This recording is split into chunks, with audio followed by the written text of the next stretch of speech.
What's up, everyone? This is Tatum. I'm back with another episode of Off the Wall. Today, I'm going to be talking about Rick James, street songs. This is one of my favorite records of all time, period. And every time we start, Reno jumps into play.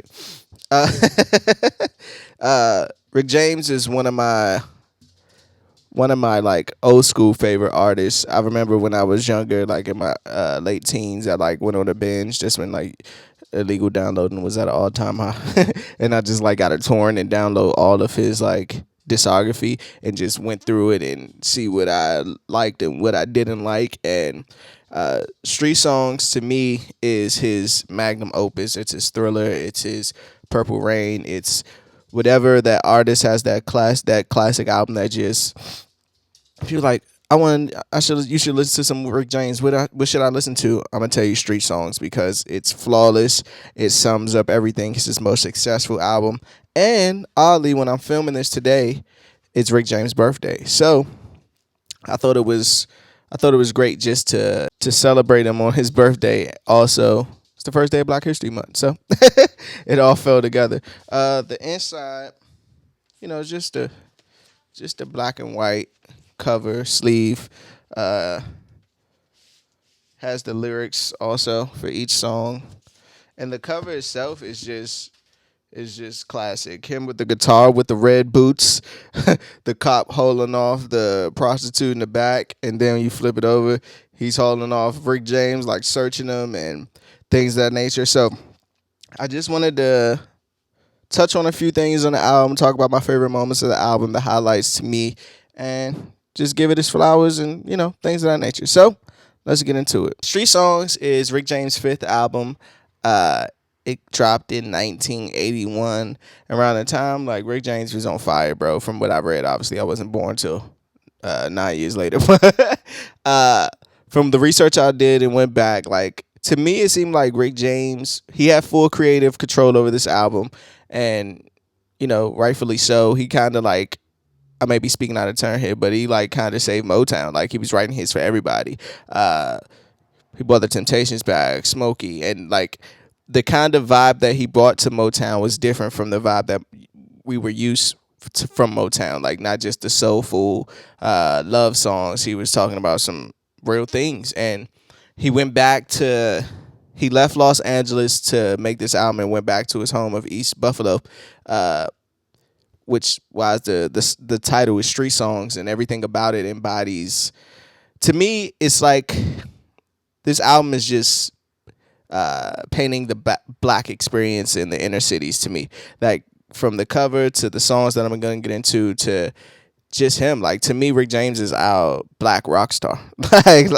like just look at him. Like, even if you look at the Dave Chappelle stories and things of that nature, Charlie Murphy stories, he's just like, he carried himself as a rock star. And with this album, it kind of solidified him, I got a quote from him. He says, "My career has always been based on me being honest as I can, and I'm down with the ghetto, pimps and the hoes, dope dealers, getting high, having a good time and dancing, crying, making love, and not wanting to make love, and being too high to make love. The police, the player haters who called him," I can't even use the word these days, but called him explicit language. He was like, they called him certain names because he was rich and looked good and had a lot of women in cars. And I'll get to a song that kind of touches on that. And he said, "Street Songs is a story of a young brother growing up in the ghetto, trying to get over the best way he can." And it was like a unsung or something like that. And one of the persons who worked on the album, who was in his crew, was saying, like, when they went back to Buffalo, they had to adjust again to being treated just like regular people. Like, people, they walk down the street, people calling them names and things of that nature, because, like, you might be Rick James everywhere else, but in East Buffalo, you're still treated like nothing. Like, just like the rest of us. So I thought that was cool that he went back home and created this album and created this magnificent album. So let's get into it. The album starts with "Give It To Me, Baby," and man, that intro is just, for that to be the intro track of the album is just insane in itself. Like, dum dum dum dum dum dum dum dum dum dum. Like, you could tell I might be speaking out of tone again, but it sounded like something Michael Jackson did on Thriller, like dum dum dum dum dum, dum. What was that, Thriller?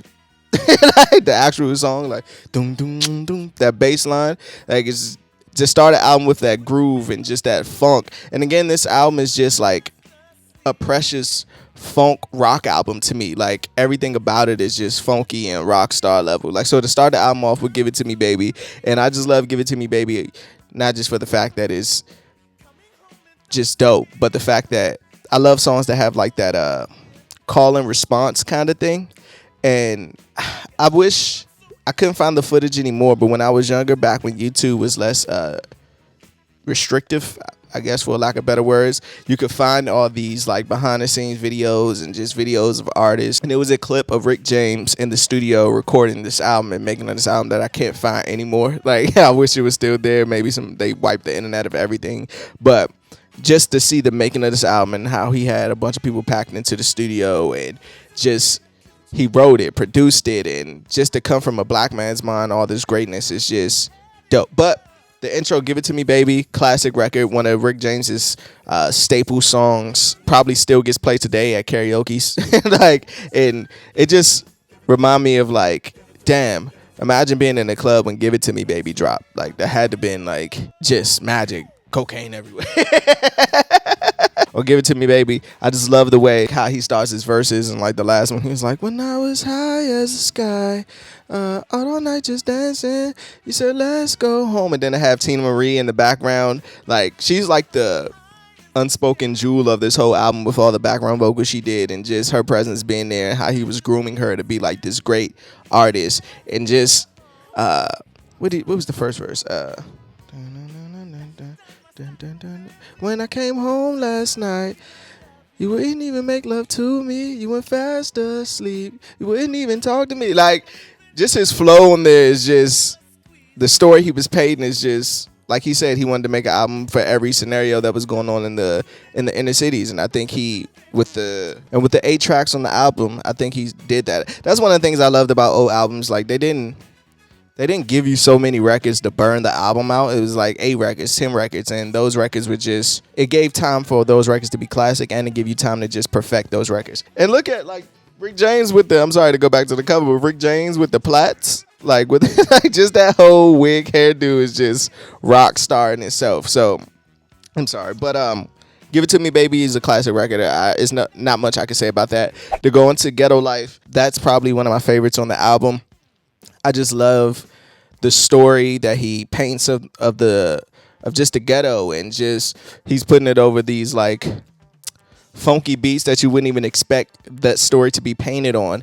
And I remember first listening to it, and I was like when I was a teenager, and just kept rewinding back and just because it tells the story of not only his upbringing living in the ghetto. When I was a young boy, growing up in the ghetto, hanging out on corners, singing with the fellas, looking for the cute chicks, searching, find a big fun, looking for some trouble for anyone who give me some. I was young and crazy. Like, just to give, not only is he telling this story about growing up in the ghetto, if you grew up in the inner cities and ghettos, that like is the perfect picture. Like, I remember like, yeah, I remember that.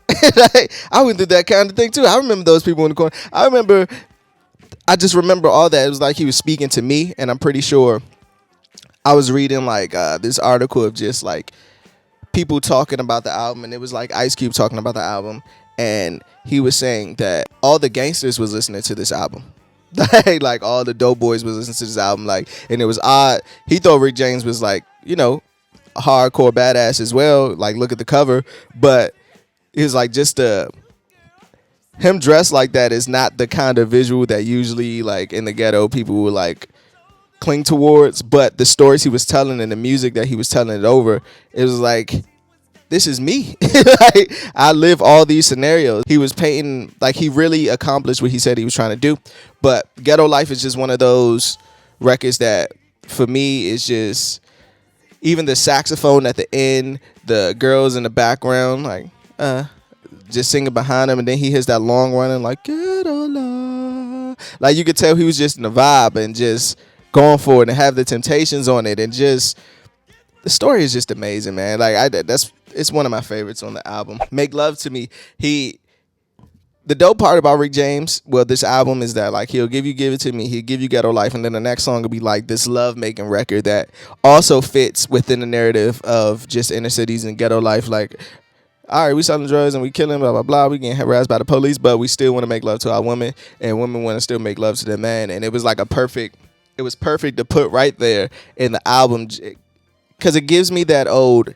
If anything, it gives me that almost that old Motown feel, but just to update it, because it's just this illustrious slow tempo, and he's screaming, "Let your love come down, man." But I don't want to say position himself on the record, but the way he just highlighted his vocals, because I think that's one thing that, you know, in the midst of the whole rock star and the Rick James image, we don't give like credit to his actual vocals, and I think he was an amazing singer. I think songs like this show that, and he was just like the full package. Like, they just had to let him be creative. Like, he just had to be. Like, imagine Motown wouldn't do this with their older artists. Like, the older Motown artists was under restraints. Like, Supremes couldn't do this certain music. Marvin Gaye, it was a hassle for Marvin Gaye to do what's going on. But by the time Rick James came along, it was like, just do what you want, bro.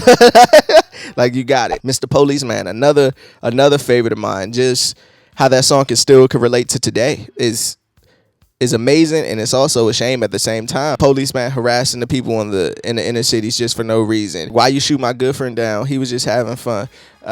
Like, things of that nature of everybody in the inner cities in the world who just like police are still killing black people. Like, it's just a shame.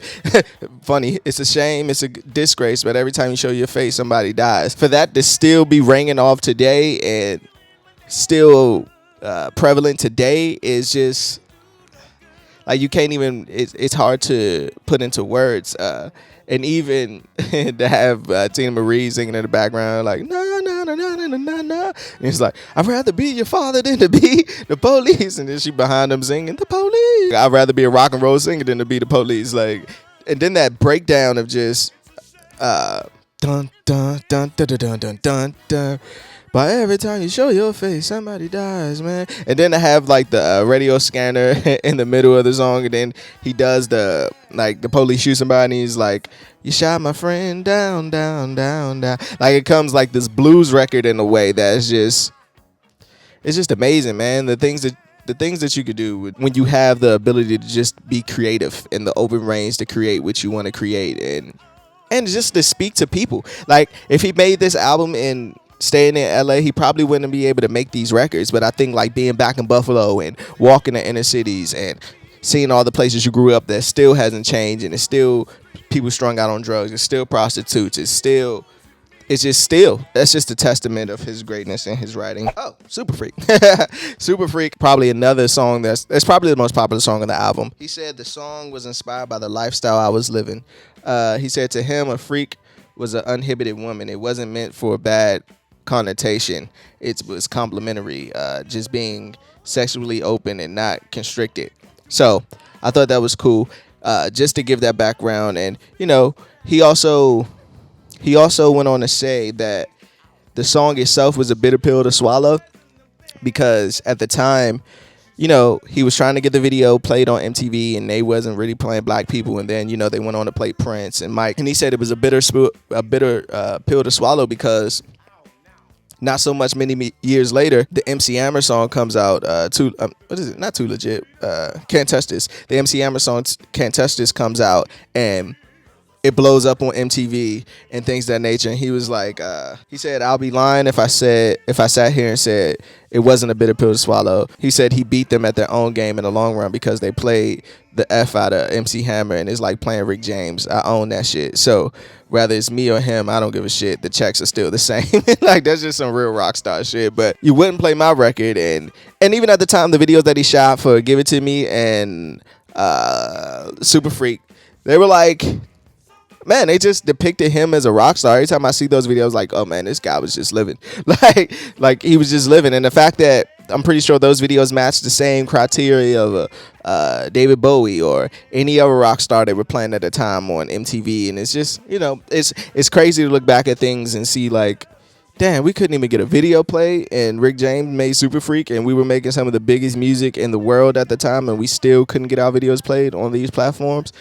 It's just crazy when you think about it. One of my favorite parts of Super Freak is at the end when he tells like Temptation sing, and then they just go in with the whoa. Like bringing the Temptations back in the 80s is just dope, and that saxophone that just going off is just ridiculous. But yeah, Super Freak is Super Freak.